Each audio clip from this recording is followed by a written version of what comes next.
Bueno, vamos a hacer una oración, hermanos, para comenzar y por lo menos tener un buen tiempo de estudio bíblico, así que vamos a darle gracias al Señor. Pues Padre Celestial, te damos gracias, Señor, porque sabemos, Padre, que es un privilegio, Señor, el poder estudiar tu palabra, Señor, y conocerte más, pues es una responsabilidad nuestra, Señor, mi Dios. Tú ya has hecho, Señor, la obra de revelarnos tu palabra, dejarla escrita, Señor, y ahora tenemos la responsabilidad de hacerlo, así que te pedimos, Padre, que bendigas este tiempo que vamos a examinar tu palabra, Señor, a recordar aquellas palabras, Señor, que tú hablaste, Señor, por medio de los apóstoles, especialmente para nosotros, Señor, como cristianos, y pues permite que podamos disfrutar, Señor, este tiempo juntos. Padre, que tu palabra, Señor, siempre sea un buen aliciente, Señor, para nosotros. Bendice, Señor, nuestro estudio bíblico, Señor, que podamos aprovecharlo, Señor, al máximo, Padre, y que podamos ser como esos cristianos de Berea, Señor, que, Padre, escudriñaban en cada oportunidad tu palabra, Señor, para verificar, Señor, lo que tú nos has dejado escrito. Te damos gracias, Señor, y te pedimos todo esto en el nombre de Cristo Jesús. Amén. Muy bien, vamos a abrir nuestras Biblias, hermanos, a la primera carta del apóstol San Pablo a los tesalonicenses, y vamos a abarcar en esta noche los versículos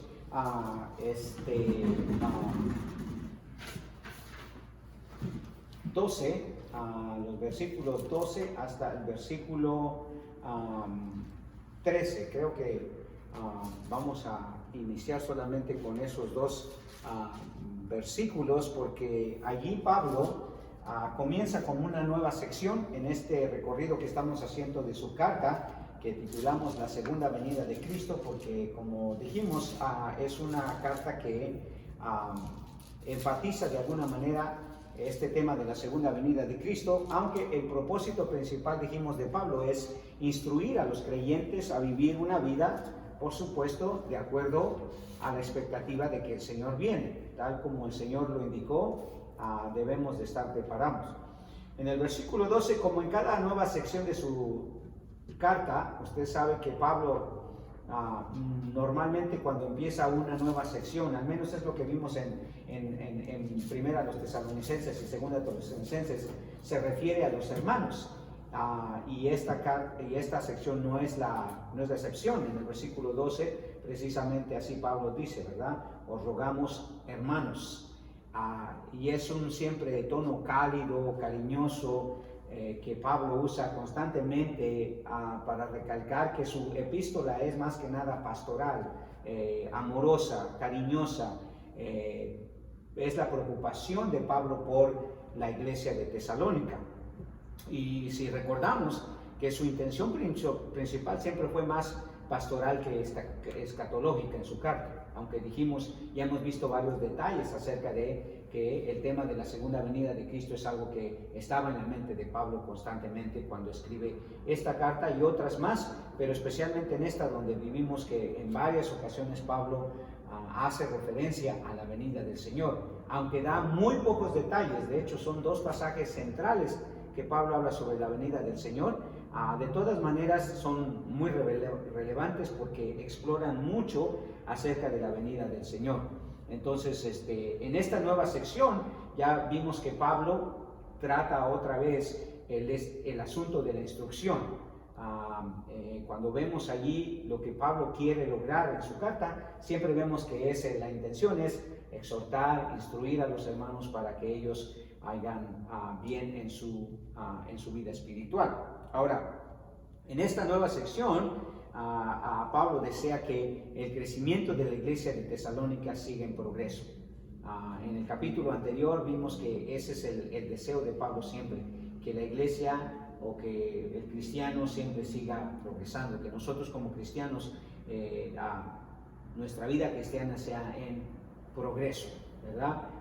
En el versículo 1 del capítulo 4, usted sabe que eso es lo que trata de hacer Pablo, cuando dice en el versículo 1 del capítulo 4, por lo demás, hermanos, os rogamos y exhortamos en el Señor Jesús, que de la manera que aprendisteis de nosotros, como os conviene conduciros y agradar a Dios, así abundéis más y más.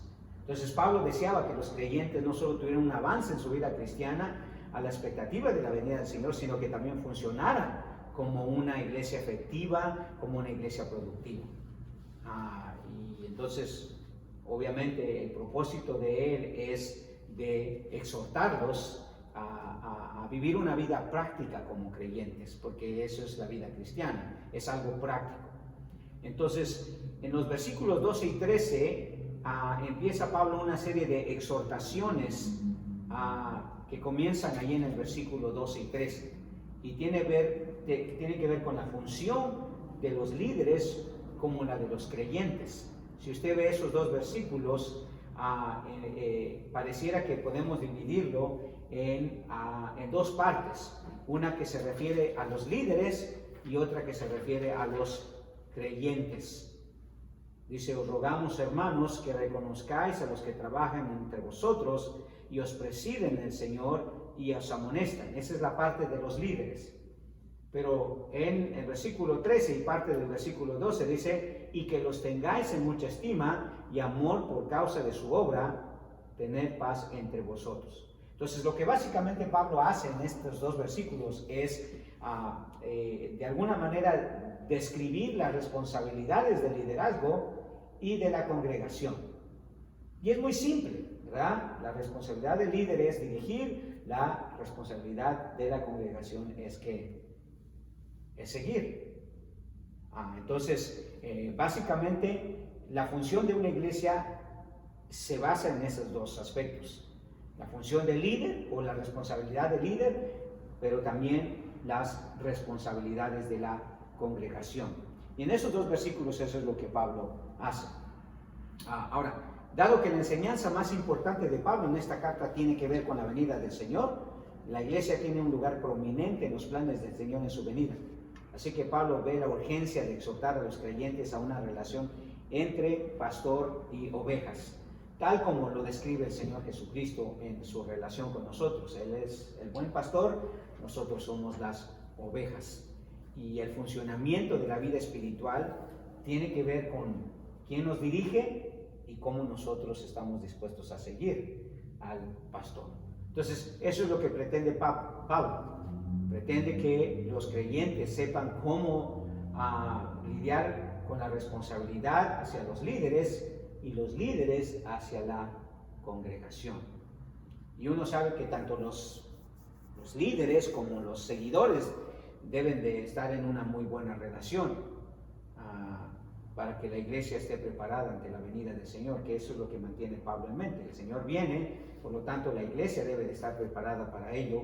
Entonces, la iglesia es responsable de llevar esa verdad de que el Señor viene, y tanto el líder tiene una responsabilidad como la congregación también tiene esa responsabilidad. Nosotros como creyentes tenemos la responsabilidad de anunciar la venida del Señor, los líderes de instruirnos, de enseñarnos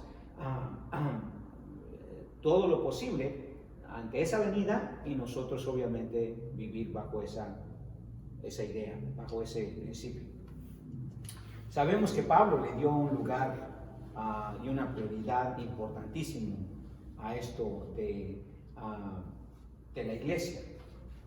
O sea, el funcionamiento de la iglesia es un tema que le importa mucho a Pablo, porque la iglesia es, por así decirlo, el pilar de la vida cristiana. Allí se envuelve todo lo que tiene que ver con nuestra vida cristiana. De hecho, en 1 Timoteo capítulo 3, versículo 15, el apóstol Pablo recalca la importancia de la iglesia. Y cuando hablo de la iglesia quiero decir que esas dos partes, ¿verdad? El liderazgo y la congregación. Mire lo que dice Pablo, o cómo ve Pablo la iglesia en su primera carta en Timoteo, capítulo 3, versículo 15 y 15 más que nada.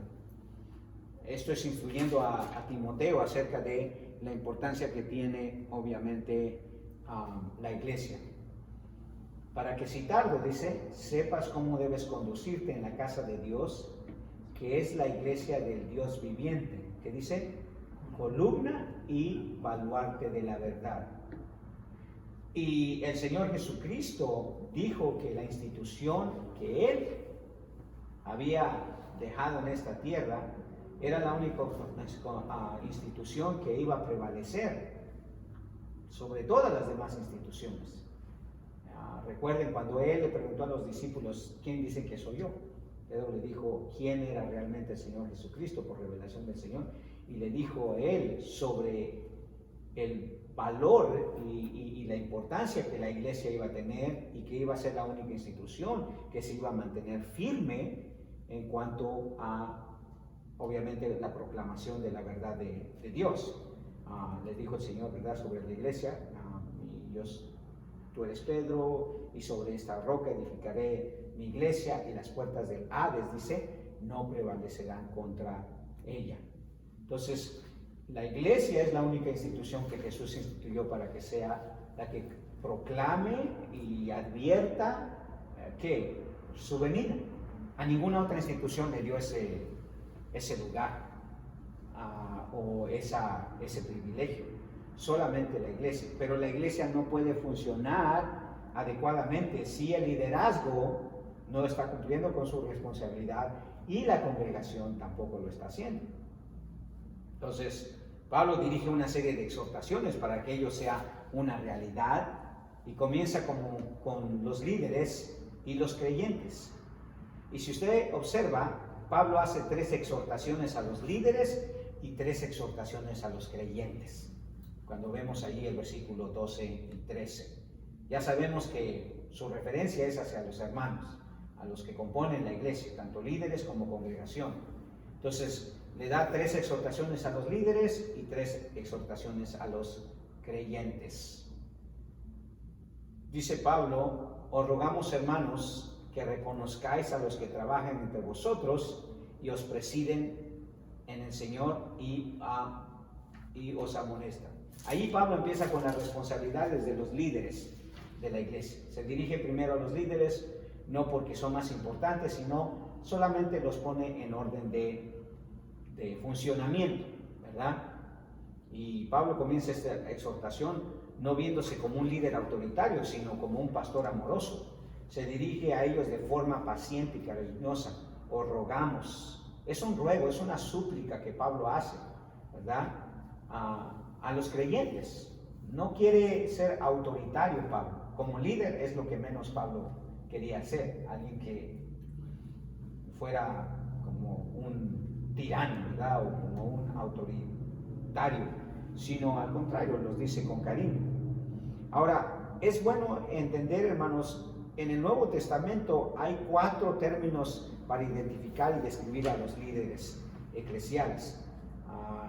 No sé si usted los ha estudiado, pero valió la pena que lo hiciera mención, porque obviamente como Pablo va a dirigir esta exhortación a los líderes y sus responsabilidades, es bueno que sepamos a quiénes se refiere Pablo cuando habla de que nos preside, ¿verdad? Y estas 4 personas descritas en el Nuevo Testamento pueden ser a las que Pablo se estaba refiriendo, porque hay en el Nuevo Testamento 4 diferentes términos para identificar y describir a los líderes eclesiales.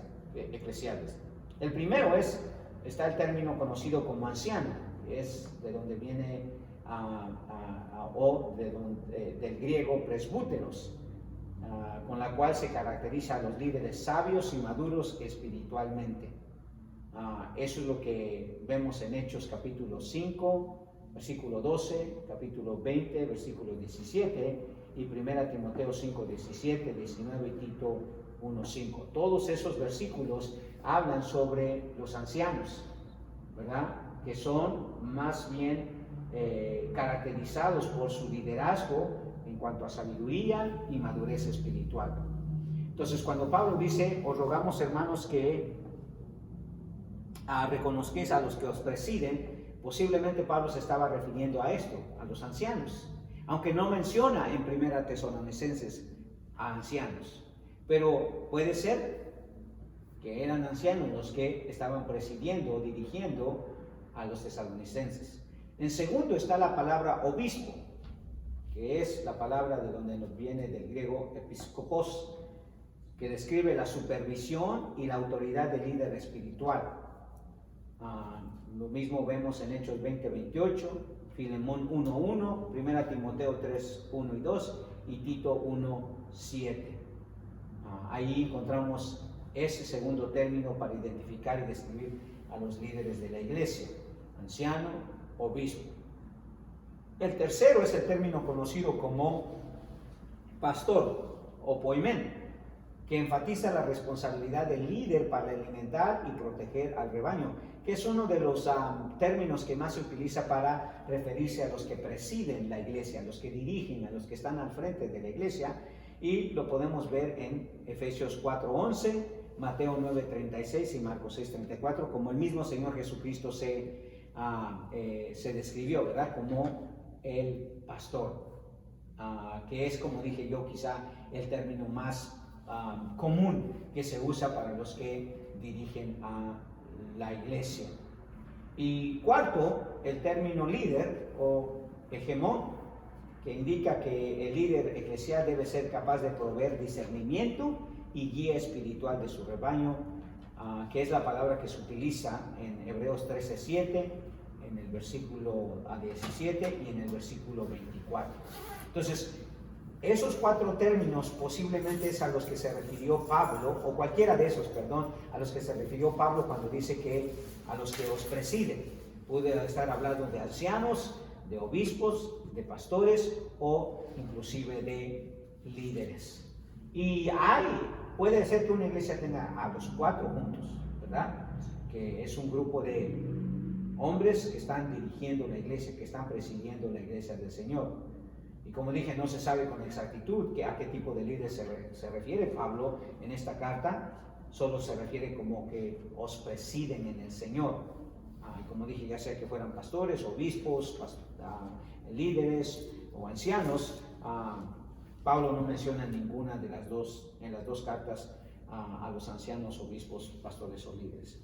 Pero obviamente Pablo exhorta a los pastores a cumplir con tres responsabilidades hacia las ovejas de la iglesia, muy simples, muy descriptivas, muy prácticas, pero que son responsabilidades muy importantes. ¿Cuál es la primera? Trabajar por el bienestar de las ovejas. ¿Qué dice? A los que trabajan entre vosotros. A los que trabajan entre vosotros. Pablo usa la palabra copiao, que significa exhibir un gran esfuerzo y ahínco hasta el punto de sudar y quedar exhausto. Eso habla, hermanos, de que el líder, ya sea anciano, pastor, obispo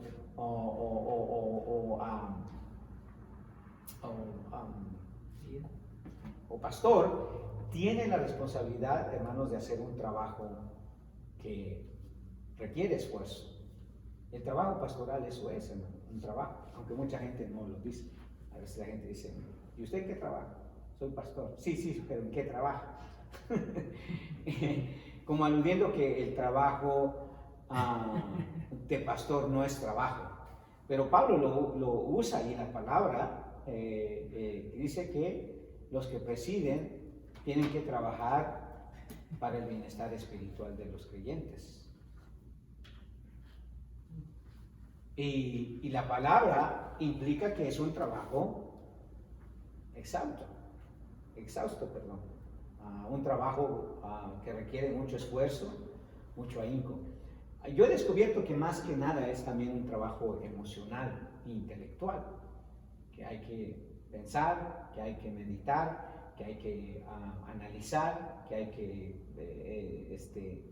buscar, y eso es muy poco común que la gente lo haga. Entonces es el trabajo del pastor hacer lo que las ovejas no van a hacer, ¿verdad? Que es realmente encontrar, investigar, examinar, evaluar, y todo eso es trabajo. Y yo no creo que Pablo se estaba refiriendo específicamente a trabajo físico aquí, o sea, trabajo secular. Estaba hablando del trabajo que requiere como un pastor. Aunque Pablo había exhibido ese tipo de ejemplo en su ministerio, y por supuesto también a los tesalonicenses. Si usted recuerda lo que le dijo en el capítulo 2, versículo 9, note lo que le dijo Pablo a los tesalonicenses, hablando de la responsabilidad de trabajar para ellos. Primero a los Tesalonicenses 2:9. Porque os acordáis, hermanos, de nuestro trabajo y fatiga, como trabajando de noche y de día, dice bien, para no ser gravosos a ninguno de vosotros, os predicamos el Evangelio de Dios. Cuando Pablo dice que nuestro trabajo y fatiga, y cómo trabajamos de noche y de día, no está hablando, hermanos, de algo sencillo. Dice, para predicarles el Evangelio. Como dije, posiblemente Pablo se refiere también al hecho de trabajar físicamente, de trabajar en un trabajo secular, pero también, dice, estaba trabajando en la predicación del Evangelio.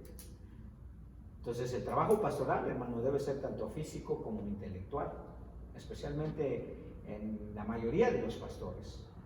La mayoría de los pastores que pastorean iglesias pequeñas, hermano, ese es el común denominador, ¿verdad? Tienen que trabajar en un trabajo secular y tienen que trabajar también para la iglesia.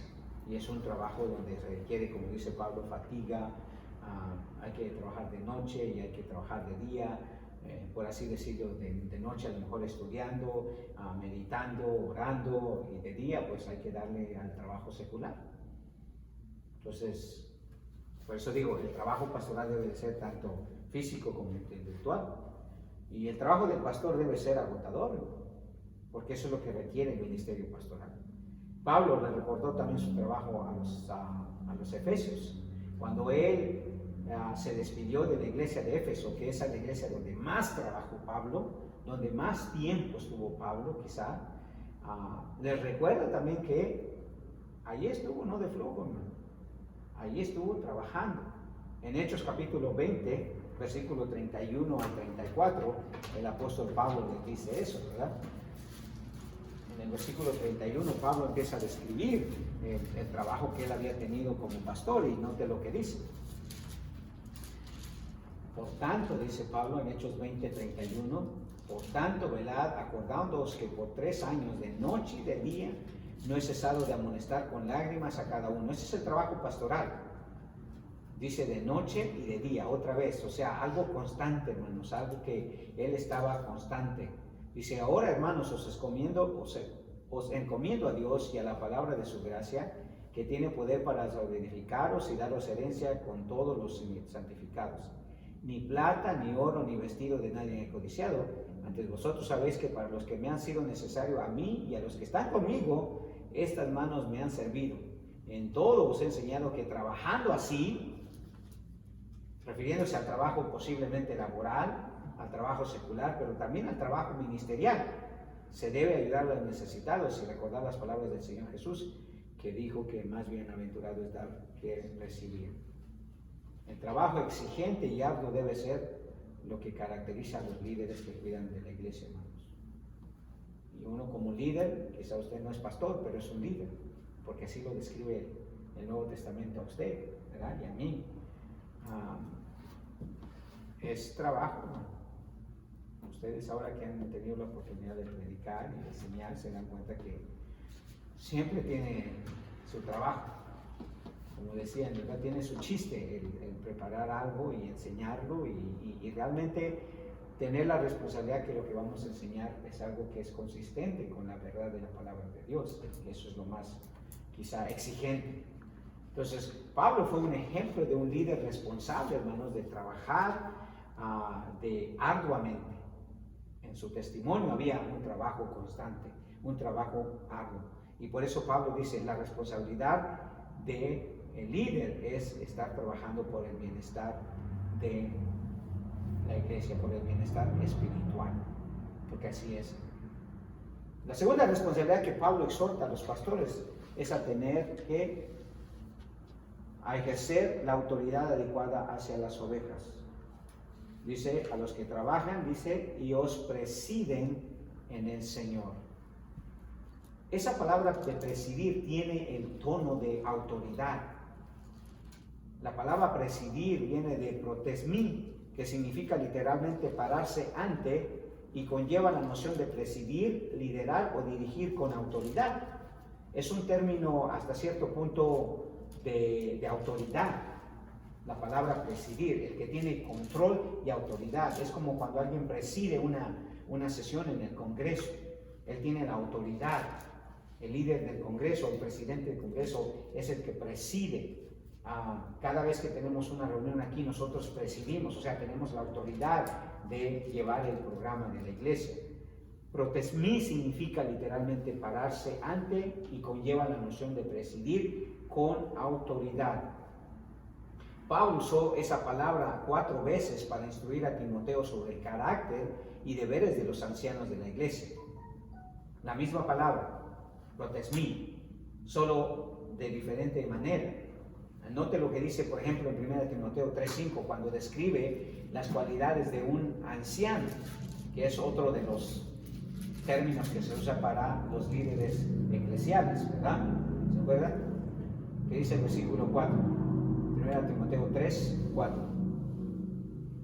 Que gobierne bien su casa, que tenga a sus hijos en sujeción con toda honestidad. 1 Timoteo 3:4. 3, 4 y 5. Pues el que no sabe gobernar su propia casa, ¿cómo cuidará de la iglesia de Dios? Muy bien. Dice que gobiernen en su casa. Protesmí, otra vez. O sea, el gobierno tiene una connotación de autoridad. Y entonces, el pastor tiene la responsabilidad de presidir con autoridad, de ejercer el pastorado con autoridad. Pablo usa esa misma palabra en el versículo 12, de ahí mismo de 1 Timoteo 3, ¿verdad? Hablando ahora de los diáconos, que también tienen un cierto grado de presidir en la iglesia con autoridad. Que dice, los diáconos sean maridos de una sola mujer, y que dice, y que gobiernen bien sus hijos y sus casas. En el versículo 17, vuelve a usar esa palabra Pablo, dice, los ancianos que gobiernan bien, sean tenidos por dignos de doble honor, mayormente los que trabajan en predicar y enseñar. Entonces, la doctrina detrás de este gobierno es que los pastores de las iglesias locales fungen como representantes del pastor principal, o sea, están presidiendo el rebaño del Señor, pero tienen la responsabilidad de supervisar y dirigir con autoridad en su nombre. Y la autoridad del pastor o del líder o del anciano no va más allá de la autoridad que Dios le ha dado, pero sí tiene autoridad. Nosotros estamos como líderes, como pastores, liderando la iglesia con la autoridad del Señor. Pero tiene que haber autoridad. Yo no creo en un pastor que no tenga autoridad. Si no hay autoridad, el pueblo póngase a pensar en su misma casa. ¿Cómo sería su casa si usted no ejerciera la autoridad? Sería un caos, ¿no? Es más, las ovejas por naturaleza requieren autoridad. Porque las ovejas son medio torpes, ¿no? Sí. Medio ingenuas. Entonces necesita alguien que las esté dirigiendo, pero con autoridad. Así es el rebaño del Señor, hermano. Claro, se puede abusar de esa autoridad, por supuesto. Se puede manipular esa autoridad, pero la idea es de que Pablo está diciendo, no solo tienen la responsabilidad de trabajar para el bienestar espiritual de la iglesia, sino también la responsabilidad de ejercer una autoridad sobre la iglesia. Tiene que haber autoridad en la iglesia. En 1 de Pedro capítulo 5, versículo 1 en adelante, Pedro nos da un balance de cómo debe de ser ese tipo de autoridad, o límite, por así decirlo, ¿verdad? Porque tenemos que entender que hay un límite para esa autoridad. No podemos ir más allá de la autoridad que se nos ha otorgado como líderes. Dice, ruego a los ancianos que están entre vosotros, yo anciano también con ellos y testigo de los padecimientos de Cristo, que soy también participante de la gloria que será revelada, apacentar la grey de Dios que está entre vosotros, cuidando de ella, no por fuerza, que dice, sino voluntariamente, no por ganancia deshonesta, sino con un ánimo pronto, no como teniendo señorío sobre los que están a vuestro cuidado, sino siendo ejemplos de la grey. Y cuando aparezca el príncipe de los pastores, vosotros recibiréis la corona incorruptible de gloria, no como teniendo señorío sobre los que están a vuestro cuidado. Ahí está el límite, ¿verdad? Sí, tenemos la autoridad de presidir la iglesia del Señor, hermano. Pero ¿hasta qué punto es? Al punto de no ejercer señorío, porque hay un solo Señor. Sí. ¿Verdad? Hay un solo Señor. Entonces, ¿cuál sería el límite? ¿Hasta dónde puede llegar nuestra autoridad? Hasta la autoridad que el Señor nos permite, ¿verdad? Y en el Nuevo Testamento tenemos muchos ejemplos de hasta dónde debe de llegar la autoridad del pastor. ¿Puede un pastor disciplinar a un creyente? Sí lo puede disciplinar, ¿verdad? Está escrito en la palabra. Pero ese es otro asunto. Lo que quiero decir es, la iglesia tiene que ser presidida con autoridad, y esa es una responsabilidad. Y digo es una responsabilidad porque no es fácil, hermano, porque en la iglesia uno puede parecer un tirano, ¿verdad? Pero también uno puede parecer una marioneta, y el pastor no puede ser ni un tirano ni una marioneta. O sea, no puede estar mandando a todos y arbitrariamente, pero tampoco todos lo pueden estar diciendo qué hacer. Especialmente las esposas, a veces le quieren uno decir qué hacer, o los hermanos, ¿verdad? Sí. Ya. Una cosa que les recomiendo mucho a los hermanos que entran al seminario, ¿verdad? Que tener cuidado, porque ya cuando entran en un tiempo de seminario ya quieren quieren también ejercer su autoridad sobre el pastor, ya, no solamente sobre las ovejas, sino también sobre el pastor, ¿verdad? Entonces, la autoridad pastoral, hermano, puede ser muy beneficiosa para la iglesia, pero también puede ser muy abusiva. Entonces, es por ello que Pablo establece que esta autoridad no debe ir más allá de la que Jesús, el pastor principal, otorga a los pastores. Y Pablo lo hace notar al agregar: y os presiden. ¿Qué dice? ¿En qué?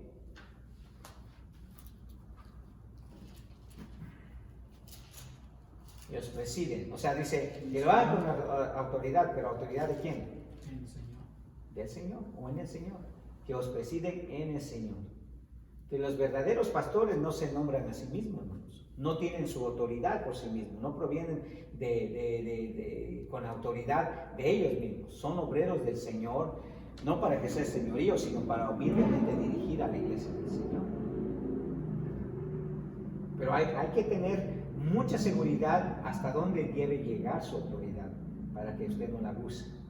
Pero también hay que tener mucha seguridad hasta dónde usted puede ser concesivo con la iglesia, para que no lo traten a usted de manipular, ¿verdad? Para que no lo traten tampoco de mover de un lado para otro, como dije yo, como si fuera una marioneta o un títere. Algunos lo conocen más así. Pablo notó ese mismo tipo de autoridad al dirigirse a los hermanos de Éfeso, ¿verdad? A los líderes de la iglesia. Les dijo cómo era su autoridad. ¿Cómo fue la autoridad de Pablo? ¿Se acuerda que le dijo a los ancianos de Éfeso? Cuando les dijo: yo llegué aquí y ustedes son testigos que hice esto, esto y esto y esto. Dice: cuando vinieron a él les dijo: vosotros sabéis cómo me he comportado entre vosotros todo el tiempo, desde el primer día que entré en Asia, sirviendo al Señor con toda, ¿qué dice? Humildad, y con muchas lágrimas y pruebas que me han venido por las asechanzas de los judíos. Entonces, la humildad, hermanos, o sea, y sí se puede tener humildad con autoridad, sí se puede, porque eso es lo que dice Pablo, ¿verdad? Sirviendo al Señor con toda humildad. Pero humildad no es que usted va a hacer lo que los demás quieran. Humildad quiere decir es que usted no va a tomar su autoridad y la va a abusar. Eso es lo que significa humildad, ¿verdad? Puede usted mandar a los creyentes, sí, pero hay que tener un límite. ¿Qué tipo de mandatos va usted a ejercer? ¿Qué tipo de autoridad va a ejercer? La humildad en el servicio del Señor no es ausencia de autoridad. Uno no debe de ser así, ni tener miedo, ¿verdad? Estaba platicando un hermano y dice: no, pues es que ahí en la iglesia el único que predica es el pastor y a nadie más le da el púlpito. Pareciera que eso es autoridad, pero en mi juicio, en mi punto de vista, no es autoridad. Porque no soy el único que ha sido capacitado por el Señor. No soy el único que puede fungir como pastor, como maestro en la iglesia, ¿verdad? Y tampoco no soy el único al que Dios le enseña cosas. Entonces, por lo tanto, el hecho de que uno sea humilde no quiere decir que uno no tenga autoridad. Al contrario, es una muestra de autoridad que debe de ser marcada por la humildad y concedida por la gracia de Dios. Entonces hay que tener en cuenta eso. Entonces Pablo les dice, no solamente deben trabajar por el bienestar de la iglesia, es una parte de la responsabilidad del pastor. Segundo, deben de ejercer una autoridad saludable, humilde, pero siempre con autoridad. La iglesia no se puede dirigir, hermanos, si no hay autoridad pastoral. No se puede. Es un imperativo que el pastor tenga autoridad. Como dijimos, debe de ser, como dice Pablo, sirviendo al Señor con toda humildad. Tercero, la última responsabilidad que Pablo exhorta a tener a los líderes en la iglesia de Tesalónica para el buen funcionamiento de la iglesia es amonestar las actitudes cerradas de las ovejas. Y que dice que os presiden, y que dice, y os amonestan. Esta expresión viene del verbo noututeo, que se traduce a amonestar en el Nuevo Testamento. No se refiere tan solo al conocimiento académico impartido de forma impersonal, sino a amonestar con el propósito de corregir y cambiar a las personas. Es la responsabilidad de uno como pastor, hermano, y el líder, amonestar a los hermanos. Hermano, esto no es así, no es lo que ha dicho el Señor. La amonestación es enseñar con un componente de advertencia. Es un componente diseñado para dirigir al rebaño en una vida santa. Quizá un buen ejemplo de eso fue lo que Pablo dijo a los Corintios. Mire lo que dice Pablo en 1 Corintios 4:14, hermanos. 1 Corintios 4:14. Pablo, siempre que amonestaba, el propósito primordial era corregir la conducta, corregir la actitud, ¿verdad? Buscar que los creyentes fueran creyentes con una vida más sana. No os escribo para avergonzaros, sino para, ¿qué dice? Para amonestaros como hijos míos amados. Uno, como pastor, como líder, como anciano, como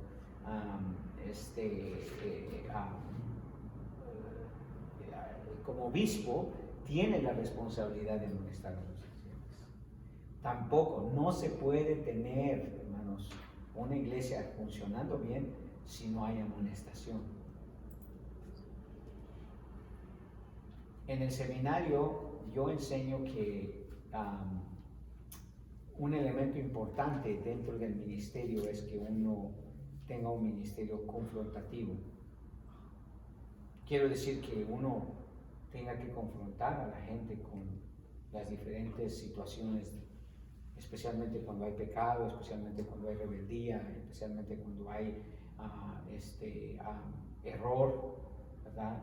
Es un deber, es una responsabilidad del pastor amonestar, tal como usted como padre. Si usted ve que algo que su hijo no está haciendo bien, usted no se puede quedar callado. Es su responsabilidad. Entonces el pastor debe ser capaz de enseñar de forma tal que exhorte a los creyentes a practicar la verdad.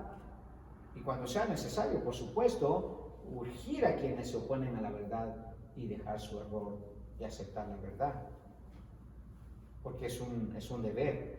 Dice que os preside y os amonestan. O sea, Pablo dice, no solamente están allí para trabajar arduamente, para que ustedes crezcan y maduren espiritualmente, no solamente está ahí para ejercer su autoridad, pero también está ahí para amonestarlos a ustedes. Entonces, esas son las tres responsabilidades que Pablo describe hacia los líderes. Una es que Trabajar por el bienestar de los Trabajar por el bienestar de los creyentes. Segundo, ejercer la autoridad adecuada en las iglesias. ejercer la autoridad que conste, dice, adecuada, o sea que tiene un límite. Y por último, ¿qué? Amonestar las actitudes erradas de los creyentes. Ahora, Pablo se dirige ahora al rebaño, ahora a los creyentes, ahora a la congregación, y también los exhorta a tener 3 responsabilidades hacia el liderazgo que Dios ha establecido. La primera responsabilidad que Pablo vemos allí está en el versículo 13. Dice que reconozcáis a los que trabajan entre vosotros. Aquí hay una triple responsabilidad a los creyentes con los pastores, hermanos. Una, es responsabilidad de los creyentes, hermanos, tener un aprecio constante por su labor por ellos. Esa es la primera responsabilidad que tiene el creyente, un aprecio constante por su labor por ellos. Dice que reconozcáis a los que trabajan entre vosotros. Ya vimos que el trabajo del pastor, hermanos, es arduo, es cansado, es constante, es un trabajo, ¿verdad? Es cansado. El hermano mismo dijo ahorita, ¿verdad? Es algo del trabajo, tengo que venir a practicar. Eso es trabajo, porque es como requiere el ministerio. Entonces Pablo dice, es su responsabilidad de reconocer a los que trabajan entre vosotros. Reconozcáis es una traducción de oída, una palabra común en el Nuevo Testamento cuyo significado es conocer por experiencia. Aquí la connotación es que los creyentes deben conocer a sus pastores profunda y respetuosamente y valorar su servicio. Oída era un trabajo, era una palabra que usa Pablo para reconocer, pero que se centra en el hecho de que hay una buena relación, que usted sabe del trabajo del pastor, que usted conoce del esfuerzo y entonces aprecia ese esfuerzo, reconoce ese esfuerzo, reconoce el trabajo. Por eso dice Pablo que reconozcáis a los que trabajan entre vosotros. La responsabilidad del pastor es trabajar arduamente por el bienestar espiritual de los creyentes, pero la responsabilidad de los creyentes es que dice que reconozcáis a los pastores. Es un tipo de conocimiento personal que no solo es de nombre, de posición, sino también de personal y de sus necesidades. O sea, la congregación debe tener un aprecio personal por el trabajo del pastor, hermanos, al punto de aportar para su sustento económico. Quizá esa es la connotación que Pablo quiere que los tesalonicenses tomen de eso, cuando le dice que reconozcáis. ¿Cómo podemos reconocer mejor el trabajo del pastor, el trabajo del líder? ¿Cómo lo podemos hacer? Bueno, Pablo dice que una buena manera es que valoremos su esfuerzo, que apreciemos el trabajo que ellos hacen, pero no se queda allí. En 1 Timoteo, que ustedes saben que es una carta pastoral, ¿no? De cuál debe de ser el trabajo del pastor. Mire lo que dice, ya leímos parte de ese versículo, pero en el versículo 17, mire lo que dice Pablo en cuanto a ese reconocimiento de aportar para su sustento económico. Mire lo que dice. Los ancianos, que dijimos que es un término que se utiliza para los líderes, ¿verdad? Para los que presiden la iglesia.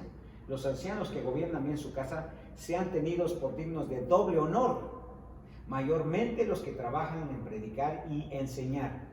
Pues la Escritura dice, no pondrás bozal al buey que trilla, y digno es el obrero de su salario. La palabra honor, que viene del griego time, quiere decir respeto o alta consideración. Y el contexto sugiere que es un cuidado pastoral con vista a un soporte económico, porque dice Pablo, no pondrás bozal al buey que trilla, y digno es el obrero de su salario. Está hablando que el trabajo del pastor debe ser reconocido con una remuneración económica. Y así es, hermano. No creo que haya un pastor que pueda hacer el trabajo del pastor y no sea remunerado. Es porque es un trabajo. Es un trabajo. La verdad que es un trabajo. Y aunque pareciera mínimo, siempre es un trabajo. Porque si un pastor llega a ser consciente, hermano, de la responsabilidad que tiene de trabajar para el bienestar espiritual de la iglesia, principalmente esa responsabilidad no es tanto con el creyente, sino con ¿quién? Con el Señor. Sí, bueno, en este caso, hermano, pues ya ve que pues cuando usted da el culto yo voy apuntando y bueno, se lo he agradecido y se lo vuelvo a agradecer porque cuando fui a México yo sentía la necesidad de que se tiene que dar algo, ¿no? Como ahorita un estudio, porque pues ya pues, no hay. Claro. Y me llevé el cuaderno que usted nos da las predicaciones. Y le dije a mi papá, ¿sabes qué, papá? Le digo, siento que se necesita hacer algo, ¿no? Claro. Un pequeño devocional o estudio. Y ahí es donde me di cuenta de lo que dice usted, que sí es pesado, porque pues un día antes le estaba dando una pasada a todo, por lo que, aunque está apuntado, sí, claro, ¿no? Pero pues tengo que tratar de acordarme de qué voy a decir y todo eso, porque pues vino toda mi familia, no nomás los que viven ahí, sino de otros lados vinieron. Claro. Y sí, mis respetos para eso, porque sí es una gran responsabilidad y es mucho estudio, mucha preparación. Sí. Y Pablo dice, como aquí obviamente usando la analogía del buey, dice, el buey que ara, pues, que no le das de comer, dice, entonces el obrero es digno de su salario, ¿verdad?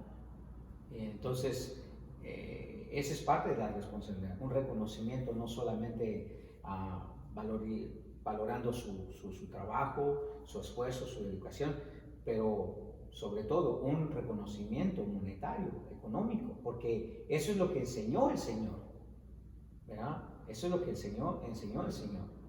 Pablo, que muchos lo acusaban a él de abusar de su autoridad apostólica y de que él solamente estaba por el dinero, cuando le escribe a los Corintios volvió a hacer eco de esta responsabilidad que los creyentes tienen de sustentar a los líderes, sustentar a los pastores. Mira lo que dijo él en 1 Corintios capítulo 9, versículo 14. Estableció un principio. 1 Corintios 9, 14, hermano Virineo, ¿qué dice? Así también ordenó el Señor a los que anuncian el Evangelio que vivan del Evangelio. Que vivan del Evangelio. ¿A qué se está refiriendo eso con que vivan del Evangelio?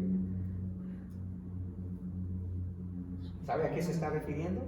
El versículo 9 al 11 lo dice. ¿A qué se está refiriendo? Porque en la ley de Moisés está escrito, veamos el versículo 9, ¿ok? De 1 Corintios 9. No podrás poseer al buey que trilla, que es lo que ya había dicho en Timoteo. ¿Tiene Dios cuidado de los bueyes o lo dice enteramente por nosotros? Dice Pablo. Pues si por nosotros se escribió, porque con esperanza debe arar el que ara y el que trilla, con esperanza de recibir el fruto. Si nosotros sembramos entre vosotros lo espiritual, es gran cosa si segáramos de vosotros lo material.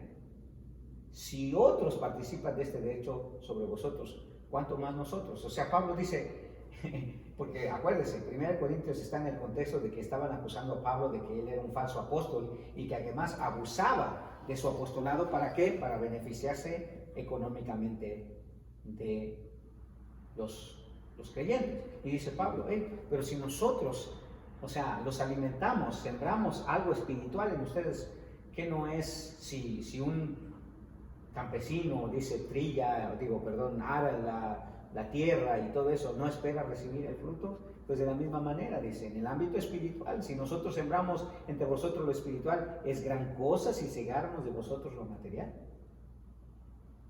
Si otros, o sea, hablando de aquellos que llegaban a los Corintios y no les daban, ¿se acuerdan una vez que yo dije, hermano enojado, un poquito molesto, que digo que hay muchos hermanos que venían a visitarnos de otros lugares, que misioneros y todo eso, y una vez recogimos una ofrenda el miércoles, una ofrenda como, y yo decía, o sea, los hermanos aquí todo el tiempo están aquí, pero nunca vimos una ofrenda así, y viene alguien de afuera, y no sé, porque nos enseñó unas bonitas fotos de que estuvo predicando y todo eso, lo cual a lo mejor sí es verdad y todo está bien. Ajá. Y los hermanos se soltaron dando, pero de a 1,000 y de a 2,000, hermano. Y dije, ¿qué pasó? No, estoy exagerando un poco, pero quiero decir, o sea, los miércoles recogíamos ahí ofrenda ahí mínima, y ese día, porque vino un hermano que... Eso es lo que Pablo está diciendo. Si otros participan de este derecho sobre vosotros, y no quiero decir que el hermano vino a robarnos, ¿no? Sino dice, si otros participan de este derecho, ¿cuánto más nosotros? ¿No? Entonces, muchas veces la congregación está dispuesta a dar para otros, pero no reconocer el trabajo pastoral. Créame, hermano, que una de las cosas que a mí me entristece, no por la cuestión económica, gracias a Dios en estos 20 y tantos años de pastor nunca me ha faltado y todo eso, pero sí quiero encontrar la palabra correcta porque no entiendo, pero sí me entristece que a veces los hermanos no reconocen eso. Y digo, hablando de ofrendar y todo eso, porque no solo es el beneficio mío, es el beneficio de toda la iglesia, ¿me entienden? Porque hay un esfuerzo que se hace, ¿verdad? Hay un esfuerzo que se tiene que hacer para eso. Entonces,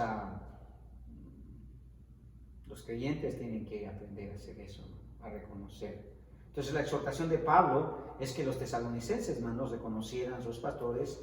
Incluía el reconocimiento, como dije, de respeto, de admiración, de aprecio por el trabajo, pero también la cuestión económica, el hecho de contribuir de una manera generosa para su sustento, porque es algo que el Señor dejó establecido.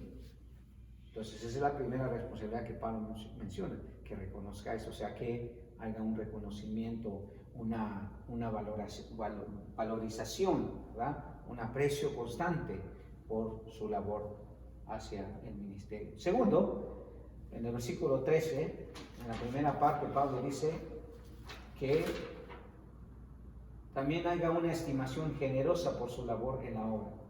Y dice, y que los tengáis en mucha estima y amor por causa de su obra.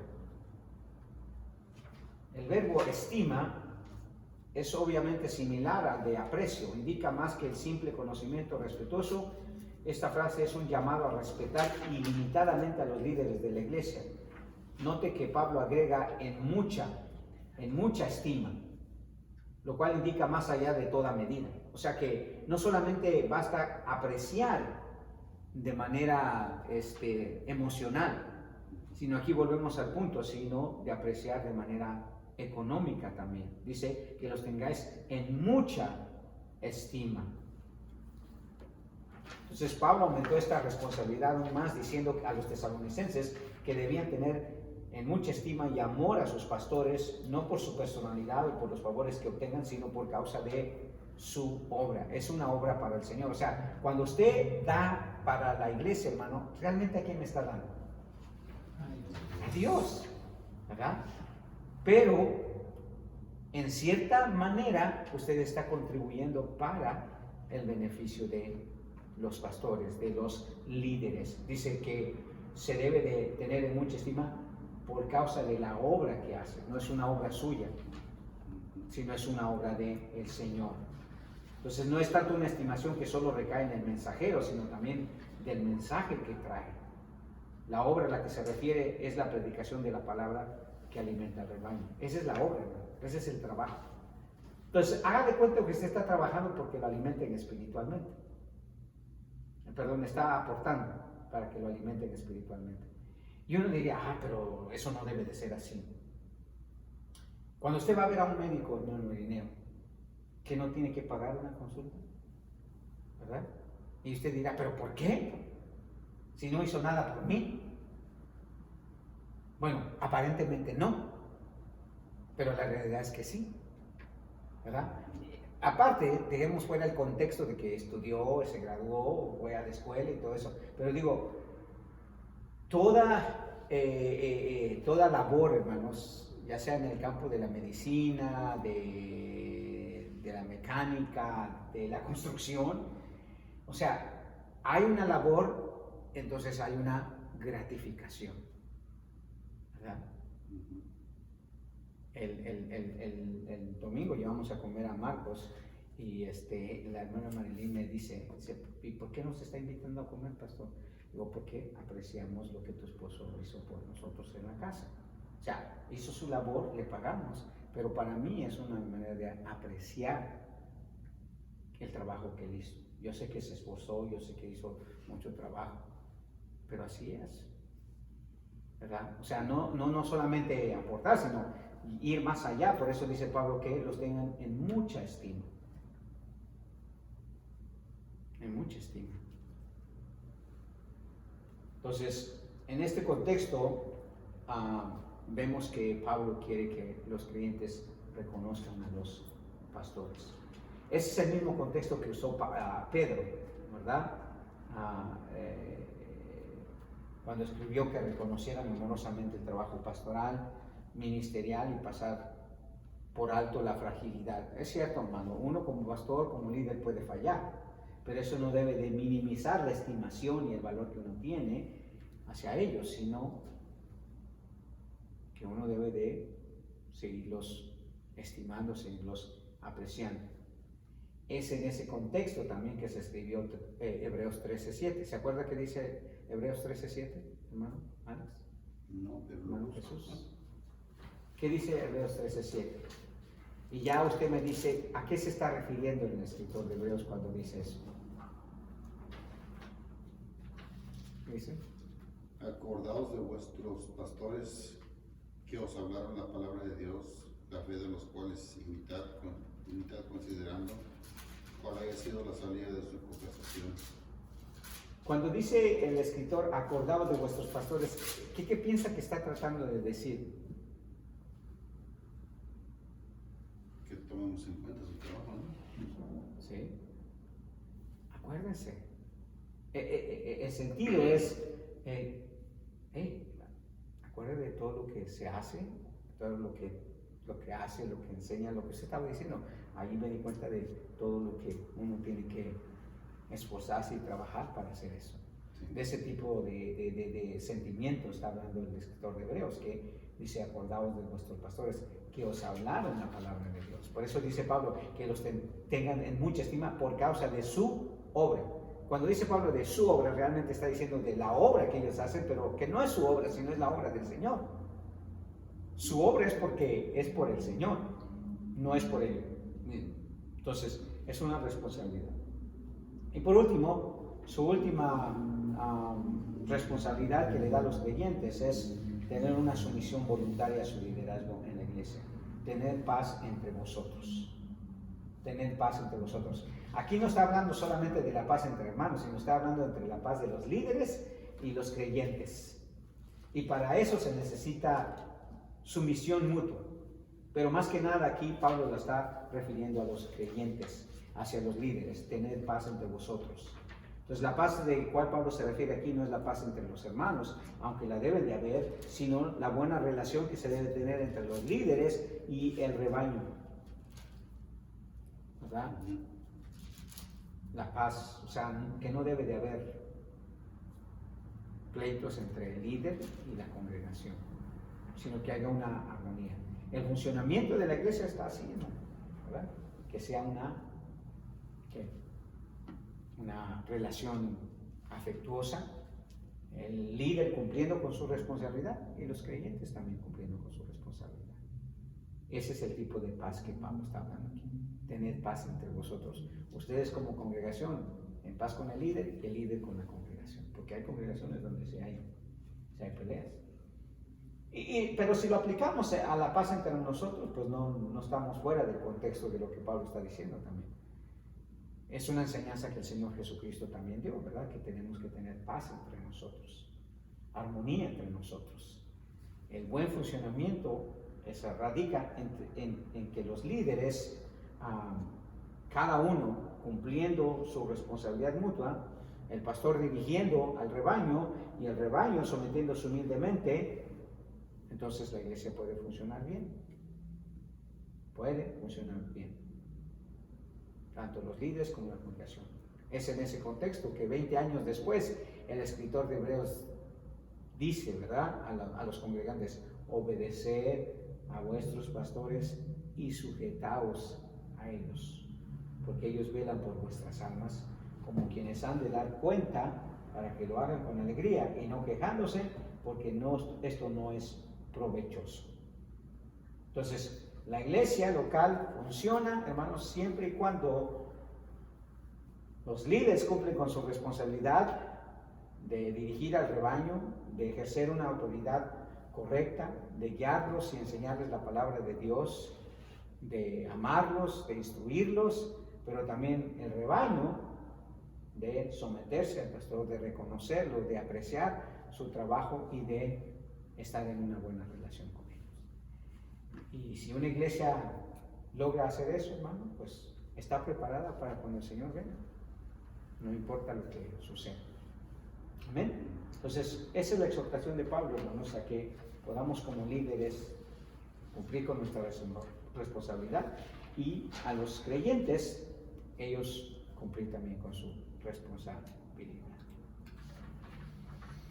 Muy bien, creo que es momento de parar ahí. ¿Alguna pregunta, hermanos? ¿Sugerencia? ¿Dudas? ¿O todo está bien? Ya casi terminamos la carta, nos faltan algunos versículos más, pero creo que va a valer la pena estudiar toda la carta. Toda la carta está en los videos, hermano, así que cuando quiera recordar algo, vaya al canal que tenemos y todos los estudios los tenemos ahí desde que empezamos hasta el de ahorita. Muy bien, vamos a orar, hermanos, unos minutos, nos quedan algunos minutos que podamos orar, así que si usted tiene alguna petición, pues oremos por la actividad de mañana, hermanos, porque estábamos comentando con el hermano Irineo que nos pareciera que hay algunos hermanos que no iban a ir